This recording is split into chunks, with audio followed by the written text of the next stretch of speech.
MS films and প্রোডাকশনের নিবেদনে ও মীনাক্ষী মণ্ডলের প্রযোজনায় স্বল্পদৈর্ঘ্যের ছবি সংরক্ষণে প্রিমিয়ার হয়ে গেল দক্ষিণ কলকাতার আইলিড ইনস্টিটিউটে।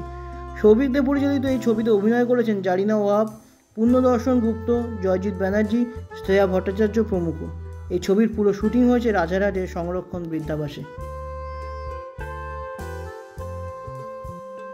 প্রথমেই বলবো যে এই ছবিটার ব্যাপারে যদি বলেন, কালকে তো আমরা ট্রেলারে বা তার একটুখানি ভিউজ দেখেছি, বাকিটা যদি একটু শর্টে বলে। বাকিটা তো আজ দেখানো হবে, শর্টে কি করে বলবো, শর্ট তো বেরিয়ে গেছে। আজকে যারা দেখতে পারবেন তাদের ব্যাপারে বলবো, যখন এই ছবিটা ওটিটিতে বা যেহেতু ফেস্টিভ্যালে একটা খেলানোর কথা চলছে, তো সেইখানে যখন দেখানো হবে ছবিটা, তখন ছবিটা বোঝা যাবে যে কি জন্য বানানো আর কিভাবে আমরা এই সমাজে চলছি, আর এই সমাজে মা বাবার গুরুত্বটা কতটা, আর সংরক্ষণ নামটা যেখানে রাখা হয়েছে সেইটা। কারণ দেখো, একটা প্রিজার্ভেশন মানে মানুষকে ভালো রাখার জায়গা। তো আমরা বাবা মাকে রেখে দূরে চলে যাই, আর এখনকার বৃদ্ধাশ্রমগুলো হয়ে দাঁড়িয়েছে ওই বাবা মাকে যেভাবেই হোক রেখে দেওয়ার জন্য। কিন্তু আমরা চাইছি যে, মানে আমার যেটা মোটিভ ছিল বানানোর, সেটা হচ্ছে বাবা মাকে এবং নাতি নাতনি একটা নতুন পরিবার পাওয়ার যে গল্পটা, সেইটা এর মধ্যে দেখানো হয়েছে। এই ইমোশনাল স্টোরি আশা করবো প্রত্যেকের খুব ভালো লাগে। বলিউড আর্টিস্টকে চুজ করাটা কিভাবে হলো সেটা না, এটা চুজ করার মতো অনেক গভীরতা আছে। কিরকম বলতো, এটা হচ্ছে বেসিক্যালি হচ্ছে আমি চয়েস করার আগে আমি বলেছিলাম এর চরিত্র দরকার। তো আমার প্রডিউসার মীনাক্ষী মণ্ডল তিনি বলেছিলেন যে জারিনাকে ট্রাই করা যেতে পারে। আমি বললাম হ্যাঁ ম্যাডাম, যেতে পারে। এত বড় আর্টিস্টকে কলকাতায় এনে কাজ করানো তো একটু বিপজ্জনক হতে পারে। বললো আমি ট্রাই করছি, সে হতে পারে। তারপর ম্যাডামই কনভিন্স করে, ম্যাডামই সব কথা বলে। তো দেখা যায় যে সেটা না, আফটার অল সেটা তো ছবি। হ্যাঁ, সেই জয়জিৎ দাকে যেরকম আমার ছেলে হিসেবে সিলেক্ট করার কারণে এই চরিত্রটা মনে হয়েছে জয়জিৎ দা বেশি ভালো ক্যারেক্টার প্লে করতে পারবে। বাবার ক্যারেক্টারটা পূর্ণদা মনে হয়েছে যে এরকম বৃদ্ধ বয়সের মানুষ যেটা প্রয়োজন, যেই ইমোশনটা প্রয়োজন, সেই ইমোশনটা ওনার থেকে ভালো প্লে করার মতন লোক খুব কম আছে কলকাতা শহরে। আর শ্রেয়ার কথা তো নতুন করে বলার কিছু নেই, কারণ শ্রেয়া তো বেলাইন বলে যে ছবিটা করেছে তার থেকে ওর অভিনয়টা প্রকাশ পাচ্ছে। সেই জন্য আমার কাস্টিং করা, আর খুব ভালো অভিনেত্রী। এরপরে দেখা যাক ছবিটা কিরকম হয়। আচ্ছা, মীনাক্ষী মণ্ডলের মানে হয় না যে কম না থাকলে হয় না, তো সেটা ব্যাপারে যদি একটু বলো। আসলে যতগুলো এখন অব্দি করেছি, সৌভিকই বলবো যে আমার একদম ছেলের মতনই। অ্যান্ড আর নতুন মানে উঠতে যে জায়গাগুলো দরকার, সেই জায়গাটা ইচ্ছে যে অলওয়েজ যে ওর পাশে থাকি। আর ও খুব ভালো কাজ করছে, খুব এনার্জেটিক ছেলে, আরও বেশি কাজ করুক সেটাই। কিন্তু হ্যাঁ, এই অবধিও কিন্তু যা করেছে, থ্রিলার মুভিজ করেছিল, এটা কিন্তু একটা অন্য ধরনের সিনেমা বানিয়েছে, অ্যান্ড খুব ভালো বানিয়েছে। মানে it is my personal view. আর বাকি আমি বলবো, আমাদের অডিয়েন্স বলবেন যে সিনেমাটা কেমন লাগলো।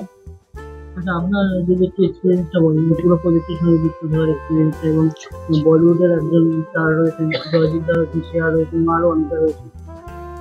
এখন বলিউড মানে জারিনা ওয়াহাব ম্যাডাম তো আমার আগে मैं मुलायम সিনেমাতেও করেছেন, আর ওনার সঙ্গে আমার খুবই ক্লোজ রিলেশনস। আর এতটাই ডাউন টু আর্থ ভদ্রমহিলা, আর এতটা সিনিয়র, কিন্তু ওনাকে একটা ফোন করাতে উনি দেন এন্ড দেয়ার অ্যাগ্রি করলেন। মেন হচ্ছে ওনার স্টোরিটা ভীষণ ভালো লাগলো। আর আমি পার্সোনালি যে ওল্ড এজ হোম তো বলবো না, হোম ফর সিনিয়র সিটিজেন যেটা করা হচ্ছে, সেটাকে বেস করে কিন্তু পুরো গল্পটা তৈরি। অ্যান্ড সেটাই আমরা চাই যে পাবলিক দেখুক। আর আজকালকার যুগের ছেলে মেয়েদের কিন্তু এখান থেকে অনেক কিছু শেখার আছে, অ্যাওয়ারনেসটা ভীষণ দরকার। আপনি যে হোম ফর সিনিয়র সিটিজেন নিয়েছেন, তারাও কি ছবিটা তাদেরকে দেখানো হবে, তাদের জন্য সিনেমার জন্য কিছু বলবেন? হ্যাঁ, নিশ্চয়ই। এটা আজকে আমাদেরটা হয়ে গেলে আমি এটা চাই যে যতগুলো আমাদের আছেন আমাদের কলকাতায়, আমরা সবাইকে এটা দেখাতে চাইবো। আর যত ইয়াংস্টার্স আছে তাদেরকে তো আরও চাইবো, স্পেশালি যদি হয় আমি স্কুলে ডেকে তাদের দেখাবো, যাতে তারা ভবিষ্যতে এই জিনিসগুলো শিখুক যে মা বাবার কতটা প্রয়োজন আজকের যুগে অলওয়েজ ছেলে মেয়েদের।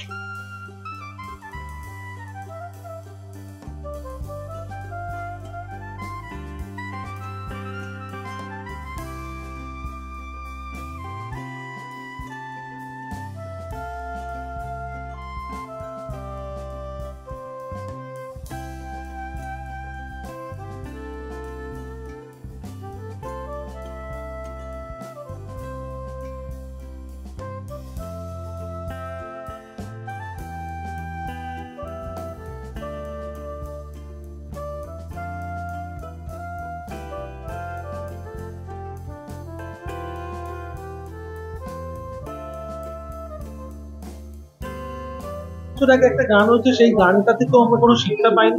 এই ছবিটা যদি আরেকবার করে নতুন করে মানুষের মনের মধ্যে একটুখানি হুল ফুটিয়ে দেয়, এই জিনিসটা উচিত নয়। আমাদের পেশেন্স কমে যাচ্ছে দিনে দিনে, আমরা খুব একা থাকতে ভালোবাসছি, কোভিডের পর তো আরো বেশি একা থাকতে ভালোবাসছি। তো সেই জায়গা থেকে আমাদের উচিত আমাদের আরেকটু পেশেন্ট হওয়া, আরেকটু আমাদের ধৈর্য ধরা, এবং একটু একসঙ্গে থাকার মানসিকতাটা খুব দরকার আমার যতদূর মনে হয়। একটা বড় একান্নবর্তী পরিবার, কিংবা এখন তো ছোট পরিবার হয়ে গেছে, সব মাইক্রো ফ্যামিলি হয়ে গেছে, একটু একসঙ্গে থাকলে ভালো অন্তত। জারিনা বাবা, she is a wonderful lady, এত ডাউন টু আর্থ, আমার ভালো লেগেছে আর কি। আমার ভালো লাগে পুরোনো দিনের অভিনেতা অভিনেত্রীটা মনে এরকমই হয়, মানে খুব ভালো। সৌভিক খুব ভালো ছেলে, ওর অনেক কিছু করার ইচ্ছে আছে, অনেক ভালো ভালো আইডিয়াস মাথায় ঘোরে, এবং খাটিয়ে নেয়, বড্ড খাটায়। তো ঠিক আছে, ভালো বেশ আমার বেশ ভালো লেগেছে। তাই আমি যেটা জানি না, তো ভালো ওল্ড এজ হোম ওপেন হওয়া তো ভালোই।